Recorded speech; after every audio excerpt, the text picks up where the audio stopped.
In this February 11, 2019, photo, a researcher examines coral at the Interuniversity Institute for Marine Sciences (IUI) in the Red Sea city of Eilat, southern Israel. The Associated Press says the outlook for coral reefs across a warming planet grows grimmer. Scientists in Israel have discovered a rare glimmer of hope. The coral of the northern Red Sea may survive, and even thrive, into the next century.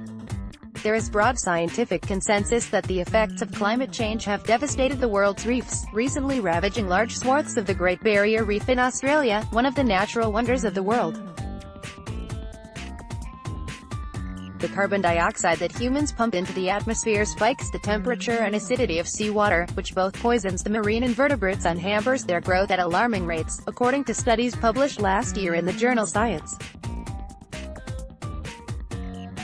Experts estimate that half of the coral that existed in the early 20th century have died. Story continues below advertisement. But the coral at the northernmost tip of the Red Sea are exhibiting remarkable resistance to the rising water temperatures and acidification, according to recent research conducted by the Interuniversity Institute for Marine Sciences based in Eilat. Experts hope the lessons learned in the Red Sea can help coral reefs elsewhere in the world. Corals worldwide are dying and suffering at a rapid pace, but we have not witnessed a single bleaching event in the Gulf of Aqaba, said Maus Fine, an expert on coral reefs at Bar Ilan University and director of the research. Warmer water causes coral to eject the brightly colored plants that serve as their primary food and oxygen source. This causes reefs to bleach, or take on a bone-white pallor that often portends mass mortality. While other hardy coral species can be found in the Indian and Pacific Oceans, there's nowhere else in the world that reefs are this far away from their bleaching thresholds, said Fine. Plenty of other refuges remain unknown, but this is the only spot we know of with a warranty ensuring these reefs stay safe for the next several decades, he said. On a recent day at the lab, Fine examined coral fragments in water treated to simulate future global warming scenarios, pointing to their ruddy color as a sign of good health. The Gulf of Aqaba has become a refuge for tough coral that are projected to outlast far worse future conditions. Fine's latest study, published this month in the Journal of Experimental Biology, found further cause for optimism. The coral species' thermal resistance carries over to their offspring, indicating that future generations will also remain immune to bleaching, with implications that could extend beyond this spot of the Red Sea. Fine's research credits northern Red Sea coral resilience to a giant natural selection event that occurred some 18,000 years ago. As glaciers retreated at the end of the Ice Age, reefs moved in to recolonize the southern part of the sea, where temperatures ran exceedingly high. Story continues below advertisement. Only coral that could bear the heat managed to reach maturity and migrate north, where they resettled in conditions several degrees cooler than their thermal threshold. Further research is underway to determine how existing in temperatures below their tolerance levels may lend coral physiological benefits. All coral were obliterated except for the best genotypes, the winners of the climate change lottery, said Fine.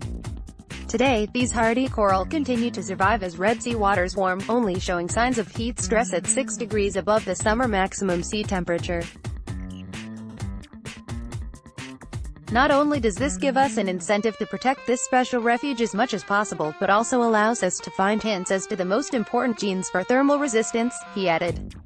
Picking out winning genes can contribute to an urgent worldwide push to restore and repopulate dead reefs. Some cutting-edge labs in Hawaii and Australia have even started crossbreeding the coral that survived or recovered from the mass bleaching of their reefs to create gene banks of supercorals that they hope can survive future elevated temperatures. If coral are surviving and reproducing in the Gulf of Aqaba under stressful conditions, and in the central and southern Red Sea they're not, we can reseed the hardy coral in nearby bleached areas, said Jacqueline de la Cour, operations manager for the U.S. National Oceanic and Atmospheric Administration's Coral Reef Watch, who was not a part of the study. Entirely new ecosystems that can withstand climate change would be established. The U.S. agency has honed such restoration techniques in Florida, where reefs play a critical role in softening the blow of hurricanes. Story continues below. Advertisement. Jessica Bellworthy, a doctoral student in Fine's lab, said that while it's too soon to tell whether Gulf of Aqaba coral would retain their resilience if multiplied and transplanted to other environments, it's a direction we could eventually take our data. Fine likened transplanting coral to playing God, saying that although such human intervention has become well established, it carries ecological risks and raises ethical questions. For instance, should humans be introducing new species where there are natives? But some scientists contend that only a hands-on response can address accelerating reef mortality rates. From 2014 to 2017, coral experienced the most widespread and damaging bleaching event in global history, said De La Cour. Experts often compare reefs to rainforests when trying to convey their stunning diversity of life. If you lose reefs, you lose everything that depends on them, said Michael Webster, executive director of Coral Reef Alliance, a San Francisco conservation group. Reef death not only carries dire consequences for wildlife, but also for the homes, health and livelihoods of hundreds of millions of people, those who fish, work in tourism, dwell on islands made of coral or rely on reef protection from coastal erosion. Survivors in the Gulf of Aqaba are only going to become even more essential to us over the next 100 years, said De La Cour. Coral refuges show that species can adapt. It gives us hope.